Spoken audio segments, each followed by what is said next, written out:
After finding one of the chassis rails on the Valiant completely eaten away by rust, I'm now going to have to do a full tube frame front end if I want to take this thing drifting. Which means I can't build this car outside anymore. So there's no way of setting up a tube bender and a notcher on dirt. And welding outside isn't fun either. So what I've done is I've poured myself a 13 by 6.5 concrete slab, and I'm going to build a dedicated workshop so that I can build this car and I can work on future projects in. But what I'm going to do is I'm going to give you guys a little bit of a sneak peek and a walkthrough about how I'm going to set this workshop up.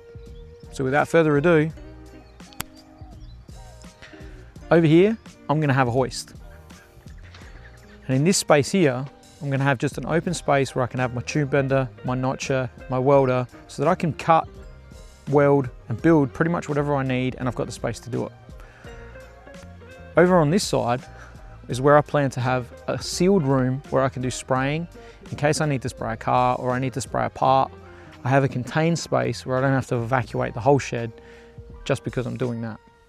Above, I plan on having a room where I can have a 3D printer set up so that I can do things that I've never really done before, and maybe even make bodies and stuff for buggies that I want to make that I can use around my track, which you guys haven't seen yet.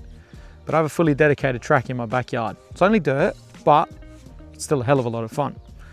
So that's the plans for the future of this shed. Over the next few months, I'm going to be building this, and then hopefully once this is done, we can jump straight back into the build of the Valiant. So if you like what you see here and you want to see more, don't forget to like, subscribe, comment, and I'll see you in the next one. Peace.